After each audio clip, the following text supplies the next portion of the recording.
Welcome to the Financial Rebellion Podcast. I'm your host, Todd Romer.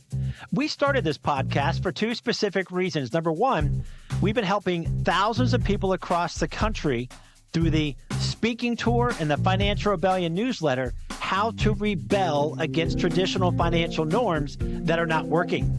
We teach money way differently, how to dream differently, how to overcome limiting beliefs about yourself and money, how to save and spend money differently to create less stress and increase that control that you desire. And we teach how to create significant wealth over time by learning more about investing and so much more. Some of our guests come on and show you what their side hustle is about, how they're creating additional income, and even turning those side hustles into legit businesses. And we have other expert guests that are teaching money the Financial Rebellion way, like we do too. The second reason we started the podcast is we're big fans of credit unions.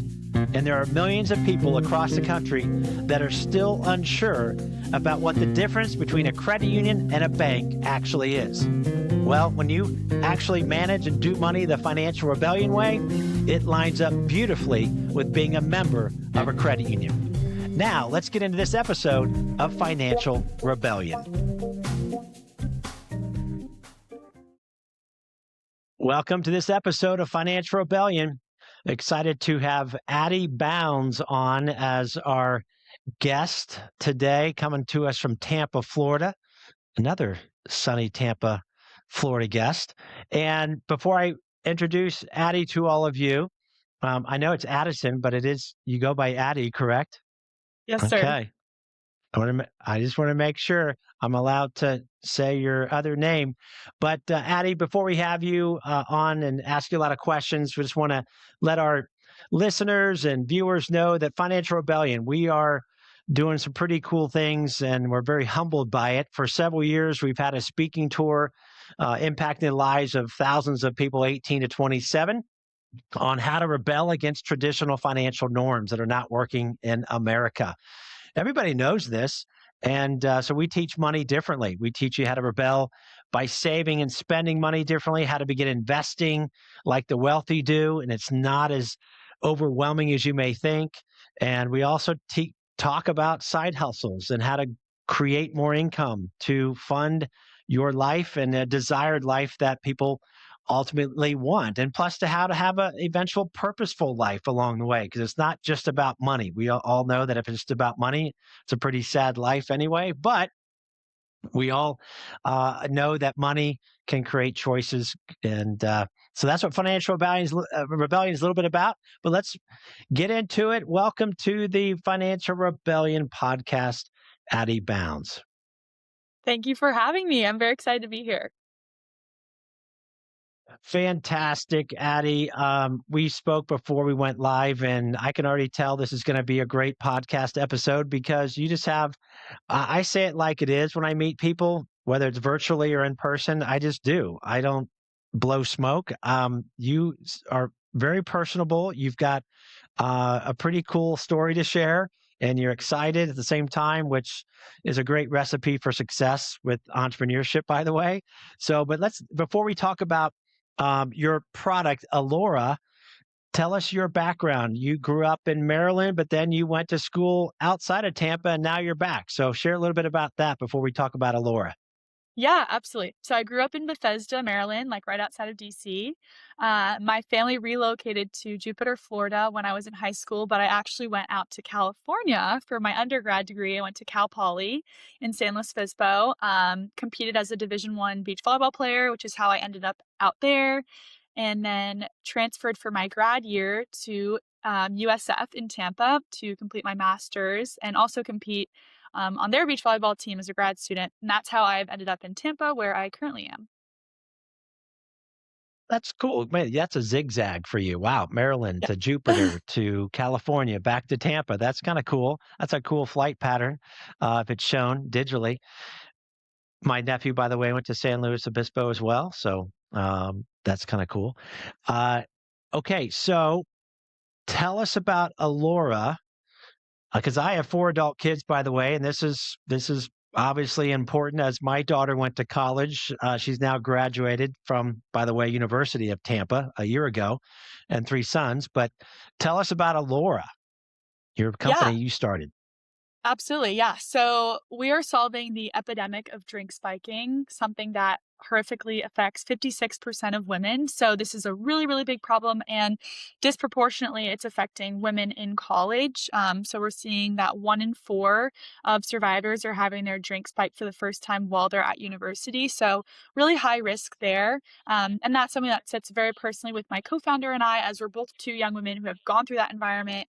So we're creating miniaturized chemical sensors that can instantly detect the presence or absence of drugs in your beverage. And then we're embedding these sensors into aesthetic pieces of jewelry and personal accessories to create a product that young women will actually want to use and interact with, as opposed to some of the current products that are a bit more stigmatizing and obvious. So you just use your finger or your straw, transfer a drop of your beverage onto the detection zone within the product. And then we're pairing with Bluetooth to your phone to instantly alert you, this drink is safe to consume or this beverage has been spiked. And your live location will immediately be sent to the contacts that you've connected to the app prior so that you have any additional support you might need. But yeah, we're really just very excited and have a lot of conviction around the issue because we feel that it's something that isn't really getting a lot of attention in terms of how big of a problem it is. So we're really, really passionate about getting to the root of it and solving that problem and trying to create a more empowering solution as opposed to kind of that victim blaming centric solutions that currently are existing. You described that so well. I do have additional follow-up questions on how the product works. You said either using your finger or a straw, to then do you just, like, drop something on you mentioned the jewelry component, or what is a young woman dropping the droplet on to detect? Yeah. So the jewelry is really like the housing. What we're creating is the miniaturized sensor that's internal. So you can't see it. And in terms of the droplet going onto the detection zone, it's just anywhere on the face of the product. So if you were looking at, I'm wearing like a little shark watch right now, which is not necessarily the trendiest thing, but I love it. But if this were the product and the sensor were inside, like anywhere on the face of the product, you could drop that beverage. So it doesn't have to be calculated or anything like that. And then we're controlling the fluid delivery. So we have some proprietary ways that we're doing that. That way, the consumer, if they've already been drinking or if they're in a dimly lit space, they don't have to worry about doing a science experiment and getting a certain amount of their beverage into a certain place. They can literally haphazardly just whatever condensation from their finger is on, or excuse me, whatever is in their drink that got onto their finger, that's plenty for us to detect. So um, it's pretty casual in terms of like the actual detection transition of beverage. It's cool. So again, the droplet goes on, the could be a bracelet, could be a watch. Okay, Mhm. that's where Yeah, I'm we're also grabbing. looking at like That's some bag charms. I know that those are very popular right now, like pendants. Hopefully, we're actually looking to miniaturize the sensor down enough to get it into a ring application. That's like our end goal, which would be fantastic and is actually looking pretty optimistic with where we are right now. But yeah, applications are endless. yeah. And so this stemmed from every entrepreneur, anybody who's starting a side hustle, anybody who's starting a small business like you, either it comes from a problem that it needs to be solved that maybe impacts them one way or another. I always go back to my daughter Mia. She's 22 again, and when she and I watched Shark Tank and The Profit growing up as a teenager, she would say, "Dad, but everything's taken. All the ideas." So she was probably 13. All the ideas are taken. All the good ones, and I'm like, "Nope. Just go throughout your day from the time you wake up in the morning all the way till you go to bed. What bugs you? What frustrates you about anything?" From in the shower to whatever it is, taking off makeup, I don't know, anything, right? And for you, it sounds like you did share, you and your, co-founder had an experience that wasn't so good by having your drink spiked. Fortunately, my co-founder and I actually haven't had our own experiences, thank the Lord, Mm. but we have several friends who have had like really horrific experiences. And most of the people that we've talked to, I would say pretty much all of them either have their own story or know someone firsthand who does. And I think just like the numbers that we were getting, that was what was so convicting around the issue. But it's Yeah. funny that you say that about, waking up and looking for problems because that's the exact kind of entrepreneurial mindset that was taught to me in my undergrad, and that was how I came across this problem because I was just asked people like, "What's something that's frustrating to you?" or "What's something that's inconvenient to you?" And I just think it's funny that you said that because that's exactly what kind of was preached to me. Well, it's true. Financial Rebellion, we are out to help people kind of do money differently, but also help them open up their minds for opportunities that can lead to entrepreneurship. And I want to do a shout out right now, just to some of the as we are big fans of credit unions, as we teach money and how to do it the Financial Rebellion way. You're in Tampa, USF Credit Union obviously is really close to you. Great people there. There's a lot of great Tampa area credit unions, Suncoast and Mid Florida, and Achieva, GTE, Grow Financial, all great credit unions that we're fans of. So just a quick shout out there. Okay, Addie, your you what was it 50? Say that percentage again. 54% 56%. of Yeah, so the statistic is that 56% of women have unknowingly consumed spiked beverages. okay. Wow, that's one out of two. Any Yeah. market that says, yeah, 56% of a market, that's significant, right? Mhm. I remember telling my daughter at University of Tampa, I wasn't going to be, you know, a father that's going to put his head in the sand thinking, oh, my daughter's not going to drink. My daughter's not going to, choose to have an alcoholic beverage, whatever. She's going to do what she's 18. So she's going to choose. But I would say, hey, whether it's a Coke, whether it's a beer, whether it's a glass of wine, I do not leave that on a table, have it in your hand all the time. And so that was ingrained into her head from me for sure. I'm sure her mom as well. And so, okay, where are you in the process of getting this to fully to market? Where have you been? Patents, anything. Walk us through that beginning to where you're at now. Yeah, absolutely. So I started kind of just like noodling on the idea in like September of 2024. But that was like a very casual ideation process. And then I brought my co founder in, who's our CTO, and she's a biomedical engineer in about March 25. And since then, we've been really like pushing, making a lot of progress. Um, we are about to file our provisional patent, which is very exciting. We're currently working in lab on a couple different things that are going to be going into that patent. So we're still like needling those things out. And then in terms of other milestones, we have our first prototype, which is a little bit larger than our product will be. It's like about the size. We have it on an Apple Watch right now. It's about the size of like a wedding ring box. But our next iteration will be the size of a quarter. And then from there, that's when we're looking to get down to about a dime.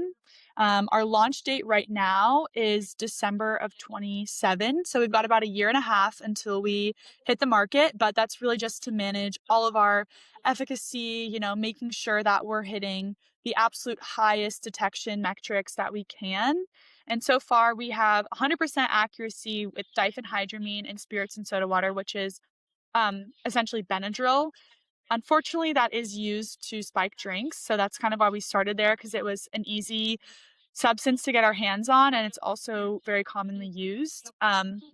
But we'll be moving forward to the four main date rape drugs, starting in the class of benzodiazepines. Actually, in just a week, we're going to start working with Xanax, Ativan, Ambien, some really strong and very commonly used date rape drugs to start pushing our detection Yeah. scope, and then expanding also the matrix of beverages that we're detecting in, because obviously, we want to detect in any possible thing that anyone could possibly order.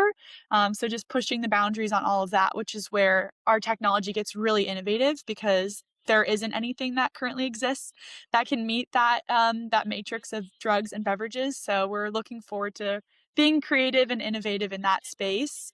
And then relevant to, the financial rebellion component, we are raising money. A 22-year-old and a 25-year-old, we're raising $160,000 on our pre-seed round, and we have $85,000 raised from investors and $53,000 in non-dilutive funding that we've been awarded through different competitions, grants, things like that.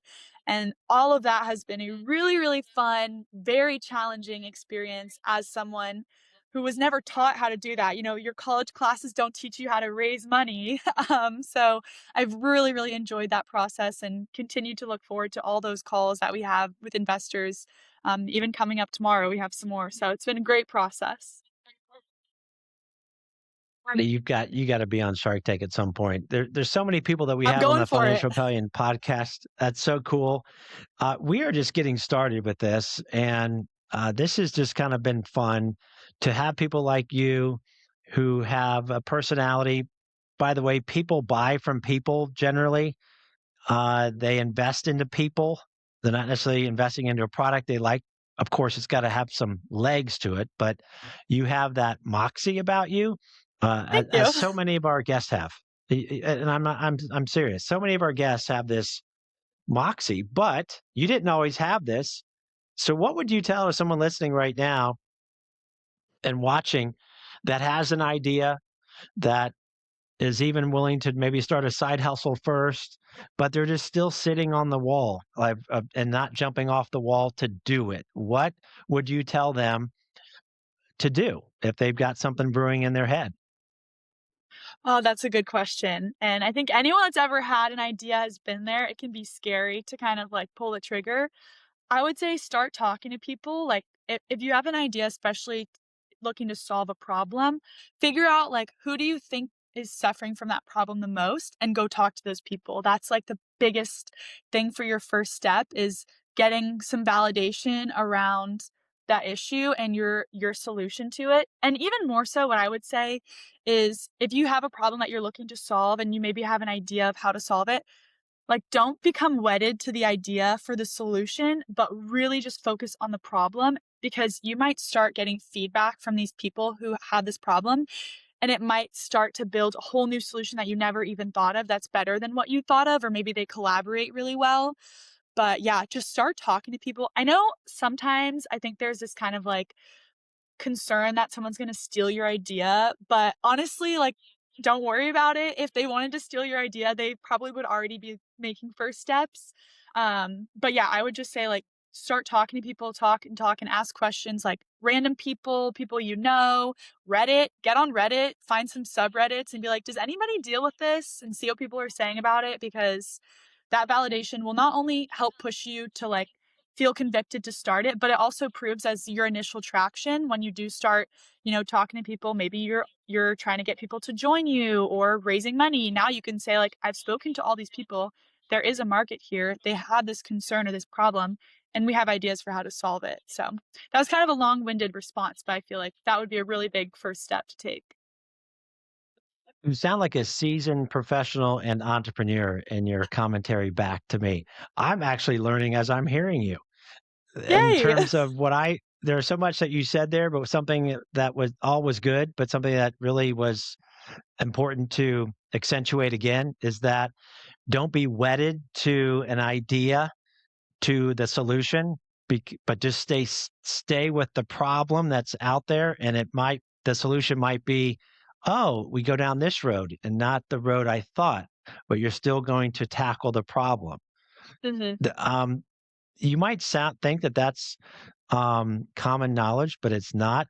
So here's what I could see Addie Bounds doing. And if your parents are listening and your friends, shout out to your mom and dad and relatives because I like doing that stuff because they need to know the kind of daughter they have.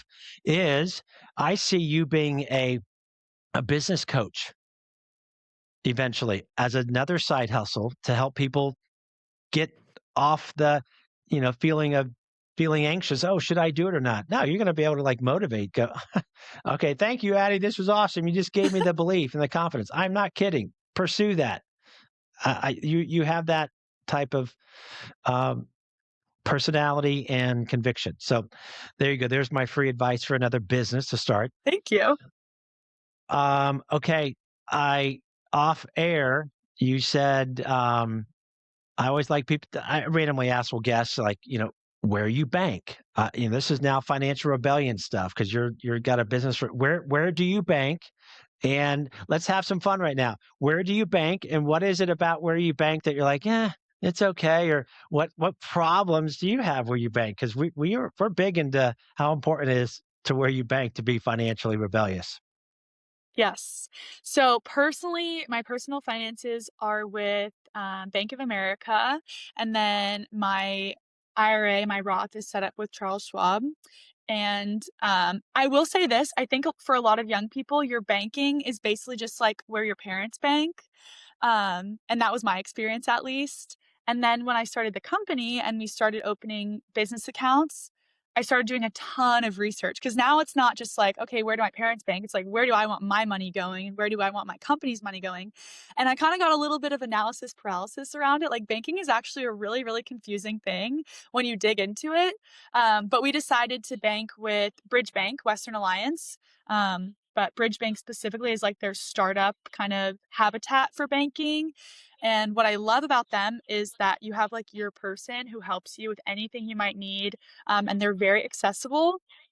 That is not something that kind of exists with Bank of America unless maybe with your local, Bank of America, versus we were working with a credit union, out of Cal Poly, the Cal Poly, CESLOC Credit Union for a little while, and that was a fantastic experience, and I know you spoke earlier to credit unions, and I'm actually currently considering swapping over from Bank of America to a credit union for my personal finances just because for me personally, I think there's a lot of value in having a face and a name to the person that's handling your money, as opposed to just like, you're going online all the time and interacting. I like to be able to pick up my phone and be like, hey, I heard about this. Like, is that something you guys are offering? Or what are some avenues that I can put my money to work right now? So, yeah, that's kind of what I'm Yeah. looking at currently.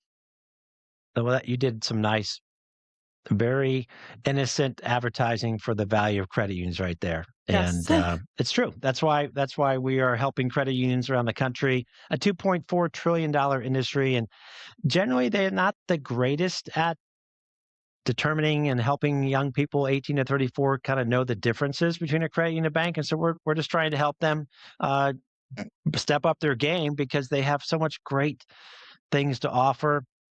But you're not the only one. Business banking, people are doing it with credit unions now too, and that in person um, just service is really real. And they're not just only mobile apps. They realize, wait a minute, 18 to 34, they like to shake a hand. They like to come in and talk to a human being. So, Mhm. and then I could go on forever. We also we promote highly. We tell people to get rid of your savings account as part of being financially rebellious. When we teach 5 big steps: how to dream, save, spend, invest, and give money differently. And in the savings step to be financially rebellious, we say, get rid of your savings account, which is shock value. And it's true. People go, wait, what? And start creating multiple name savings accounts by putting names to your cash. In other words, a credit union can get a travel savings account and start automating money, a new car savings account, car repair savings account, education savings. Just name your cash. But credit unions allow you to do that with little to no minimum balance requirement, whereas some of the traditional big banks require you to have about $300 plus to have a second, third plus named account. So if you know that, maybe you can go to one of the Tampa area credit unions and they'll be happy to have you. So, okay, that's it about the credit union stuff and banking. Um, you've raised a lot of money, Working which hard. is pretty wild. And so, who's helping you? Do you have some mentors, an advisory board? Who's kind of share a little bit more about that, where you're getting, you're grabbing from people's brains to help you along the way. Yeah. So, as I mentioned, I was at Cal Poly. They have a fantastic entrepreneurship program. And that was really like the foundation for all the knowledge that I have. Aside from both my parents are self employed. So I fortunately was kind of brought up in that environment.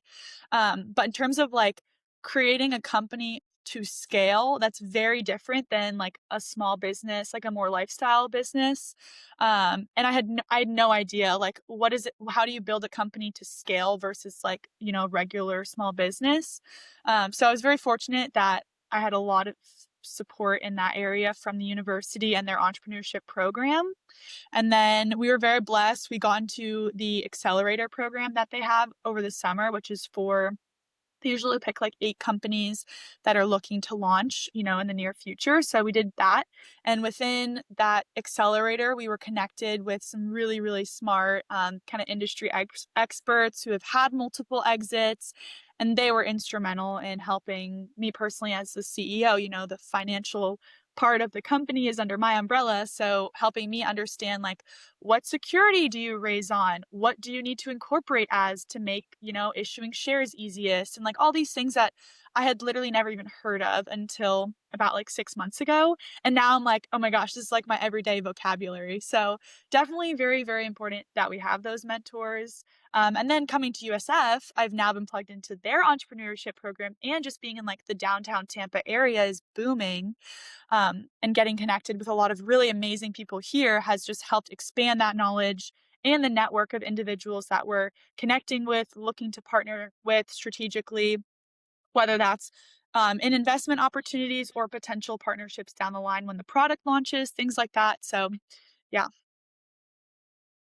I am not kidding when I said you have a second side hustle in your future that could be a legit coaching business. I am not kidding. And I know everybody listening and watching agrees with me because of what you learn. You're a sponge. And do you know how much value you can bring to people who are like, I have no idea? Just like what you had. You had the problem of, I don't know how to do this. And then you can condense that and guide them, which will be really fun because it's like very purposeful too. Thank you. Addie, we And are I do want almost to to the end say, here. Yeah, oh, please. sorry. Go ahead. I just wanted to say also, like, being a young person, I think this is all very intimidating. But like when you're in college, you kind of have a safety net built in. And I think it's really the best time to like try something new if you are interested in starting a company. Because again, like if it doesn't work out, okay, well then you already are on track to go and get a job post college. But I think a lot of universities kind of like it's a bit of like cog, here's how it works in the corporate world. Now go get into the corporate world. And if that's not for you, like no one's gonna push you in that direction. You're gonna have to like jump out of line. But if it doesn't work out and it's not for you, you can always jump back in line because you're in that university system anyway. So that would be like kind of my push to all the young people out there that are like intimidated by it. You just gotta try it because you're in the best time ever to try it. You are almost the epitome of living life the financial rebellion way. You have a rebellious attitude that's not from a negative. It's what you need to have. You're kind of bumping up and saying, "Wait, I'm not going to just fall in line with what is supposed to happen. I'm going to challenge. I'm going to ask questions. I'm going to see if this is really the best road for me." So well, again, thank you so much, Addie, for being on the Financial Rebellion podcast. Where can people learn more about ELORA, your anti-spike uh, and drink product that is so valuable, and from social media to websites, where can they learn more about you and your product? Yeah, so our socials are all elora.armor, armor as in like, body armor, Elora, ELORA. And then our website is the same, eloraarmor.com. And that's where all of our information is available. And then on the website, you can also join our newsletter. We send out monthly newsletters with all of our updates, progress we're making, ways for people to be involved, things like that. So that's also a great avenue to get in touch. Great. And thank you again for being so kind and letting people know that what we're doing at Financial Rebellion is of high impact. And we are, again, just starting. You were a volleyball player. I was talking to you about we're in the first inning of the ball game if it's baseball related, but in volleyball, it's sets and matches. And we're at the beginning set of this volleyball match with Financial Rebellion, too. So thank you for being on. This has been a pleasure. So I appreciate it once more again. Mhm. And do you wanna know my best and worst financial decision? Wow, how did I forget that? Yes. I What came is prepared, how I'm did we ready. forget that? This is a great ending. I love this is fun. See, this is like we're at a coffee house. There's no This podcast is not meant to be structured. Normally, we ask guests what is their at the beginning, what is the best and worst money move that they've made in the last few years or as recent as yesterday. And so, within 45 seconds, tell us, or a minute, tell us what your best and worst money moves have been so far to date. Best money move was opening my Roth at 18 and starting to put money in there and putting my money to work. 100% best money move. Thank you to my parents for educating me on that. Worst money move was waiting so long to get a credit card because cash back is real, and that's really nice. That's under 30 seconds, so that's great. Dang, There there we you go. have it. Quick education. That's awesome. I'm so glad you reminded me that I forgot about that. I've done that like once every 20 guests. I don't know. It's just I get excited too much sometimes, right? Okay, Addie, thanks for being on. And again, all listeners and viewers, thanks for being and listening and watching this episode of Financial Rebellion. And we will see everyone in the next episode.